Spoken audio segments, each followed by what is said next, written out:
Hello hi Milu's കിച്ചണിലേക്ക് എല്ലാവർക്കും സ്വാഗതം. നമ്മളിന്ന് തയ്യാറാക്കാൻ പോകുന്നത് ബീഫ് ബിരിയാണിയാണ്. അതിനായിട്ട് ഞാൻ 1/2 കിലോ ബീഫ് കഴുകി വൃത്തിയാക്കി ഒരു കുക്കറിലേക്ക് ഇട്ട് കൊടുത്തിട്ടുണ്ട്. ഇനി നമുക്കതിലേക്ക് 2 ടീസ്പൂൺ മല്ലിപ്പൊടി ചേർത്ത് കൊടുക്കാം, 1/2 ടീസ്പൂൺ മഞ്ഞൾപ്പൊടി, 2 ടീസ്പൂൺ മുളക് പൊടി. ഇനി അതിലേക്ക് ആവശ്യമായിട്ടുള്ള ഉപ്പ്,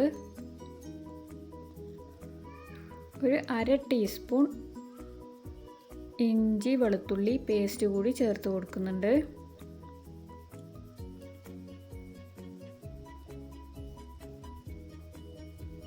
നന്നായിട്ട് അതൊന്ന് മിക്സ് ചെയ്തതിന് ശേഷം നമുക്കൊരു 6-7 വിസിലിന് ഒന്ന് വേവിച്ചെടുക്കണം. അത് മുഴുവനായിട്ട് വേവണ്ട, ഒരു 1/4 വേവ് അത്രയും മതി. അതിന് ശേഷം അത് നമുക്ക് മാറ്റി വെക്കാം. വേവിച്ചെടുത്തതിന് ശേഷം ഇനി ഒരു പാത്രത്തിലേക്ക് ഓയിൽ ഒഴിച്ച് കൊടുത്ത് പട്ട, ഗ്രാമ്പ്, ഏലക്കായ ഇതെല്ലാം കൂടെ ഇട്ട് കൊടുത്തൊന്ന് പൊട്ടിച്ചെടുക്കുന്നുണ്ട്. അതിന് ശേഷം അതിലേക്ക് 2 പച്ചമുളക് കൂടി ഇട്ട് കൊടുക്കുന്നുണ്ട്.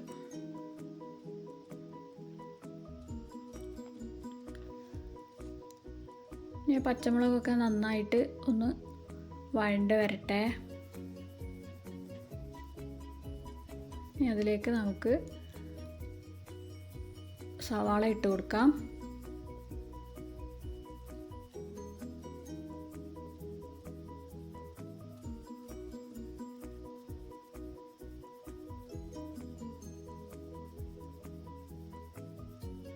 ഇനി ആ സവാള നന്നായിട്ടൊന്ന് വഴറ്റിയെടുക്കണം. അതിലേക്ക് ആവശ്യത്തിന് കുറച്ച് ഉപ്പിട്ട് കൊടുക്കുന്നുണ്ട്. പെട്ടെന്ന് സവാളയൊക്കെ ഒന്ന് വഴണ്ട് കിട്ടാൻ വേണ്ടിയിട്ടാണ്.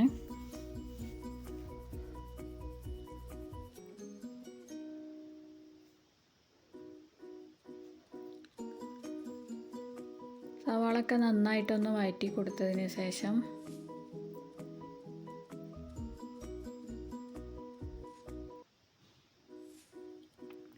സവാളയൊക്കെ ചെറുതായിട്ടൊന്ന് കളർ മാറി വന്നിട്ടുണ്ട്.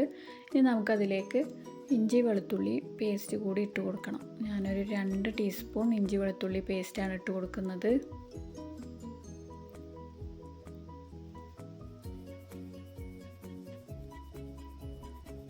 ഇനി അത് നന്നായിട്ടൊന്ന് വഴറ്റി കൊടുക്കണം.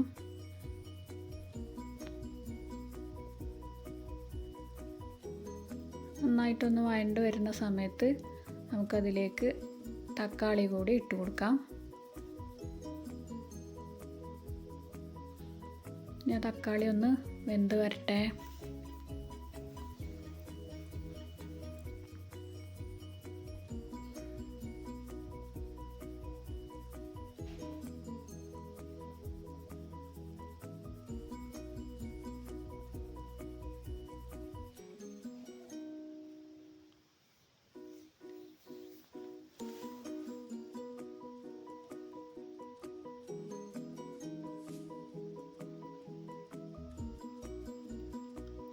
തക്കാളിയൊക്കെ ഒന്ന് വെന്ത് വന്നിട്ടുണ്ട്. ഇനി നമുക്കതിലേക്ക് മല്ലി, പുതിന ചേർത്ത് കൊടുക്കണം.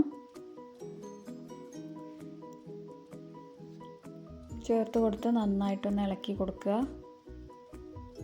അതിന് ശേഷം അതിലേക്ക് 2 ടീസ്പൂൺ ബിരിയാണി മസാല, 1 ടീസ്പൂൺ മുളക് പൊടി, 1/4 ടീസ്പൂൺ മഞ്ഞൾപ്പൊടി ഇതെല്ലാം കൂടി ഒന്ന് ഇട്ട് കൊടുത്ത് നന്നായിട്ടൊന്ന് വഴറ്റി കൊടുക്കാം.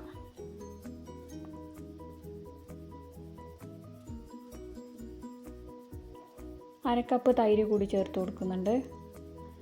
എൻ്റെ കയ്യിൽ നല്ല പുളിയുള്ള തൈരായിരുന്നു ഉണ്ടായിരുന്നത്. അതുകൊണ്ട് ഇനി ഞാൻ വേറെ വിനാഗിരിയോ അല്ലെങ്കിൽ ചെറുനാരങ്ങൻ്റെ നീരോ അതൊന്നും ചേർത്ത് കൊടുക്കുന്നില്ല. ഇനി നമ്മൾ വേവിച്ച് വെച്ചിട്ടുള്ള ബീഫ് കൂടി ചേർത്ത് കൊടുക്കാം.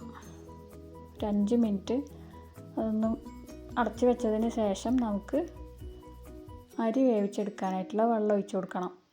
അപ്പോൾ ഞാൻ 1/2 കിലോ അരിയാണ് എടുത്തിട്ടുള്ളത്. അപ്പോൾ ഈ പാത്രത്തിന് 1/4 പാത്രം അരിയാണ് ഉണ്ടായിരുന്നത്. അപ്പോൾ അതിന് 1/4 പാത്രം വെള്ളം ഒഴിച്ച് കൊടുക്കുന്നുണ്ട് 2 പ്രാവശ്യമായിട്ട്.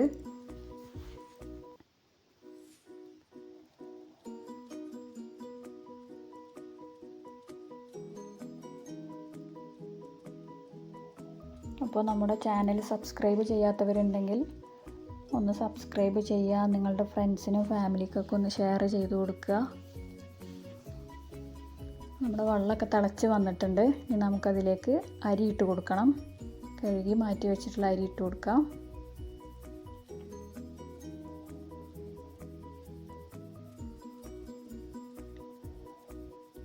ഇനി അതിലേക്ക് ആവശ്യത്തിനുള്ള ഉപ്പ് കൂടി ചേർത്ത് കൊടുത്ത് ഒന്ന് ഇളക്കിയതിന് ശേഷം ഒന്ന് അടച്ച് വെച്ച് വേവിച്ചെടുക്കണം.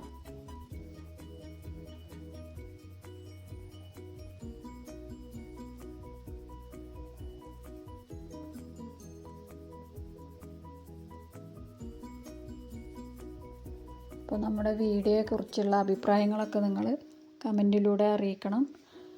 വീഡിയോ ഇഷ്ടപ്പെട്ടാൽ നിങ്ങളുടെ ഫ്രണ്ട്സിന് ഫാമിലിക്കൊക്കെ ഒന്ന് ഷെയർ ചെയ്ത് കൊടുക്കുകയും ചെയ്യണം. അത് നമ്മുടെ ബിരിയാണി റെഡിയായി വന്നിട്ടുണ്ട്.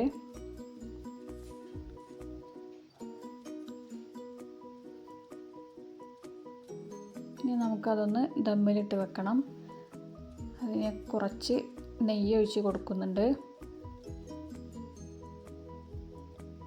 ഇനി കുറച്ച് മല്ലിയില കൂടി ഇട്ട് കൊടുക്കാം.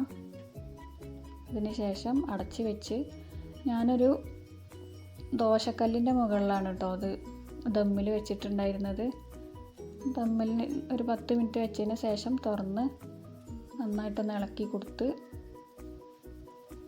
എടുത്തിട്ടുണ്ട്. നമ്മുടെ ബിരിയാണിയൊക്കെ അരിയെല്ലാം നന്നായിട്ട് വെന്ത് നല്ല അടിപൊളിയായിട്ട് വന്നിട്ടുണ്ട്. അപ്പോൾ എല്ലാവരും വീട്ടിലൊന്ന് ട്രൈ ചെയ്ത് നോക്കുക. എന്നിട്ട് നിങ്ങളുടെ അഭിപ്രായങ്ങളൊക്കെ അറിയിക്കുക.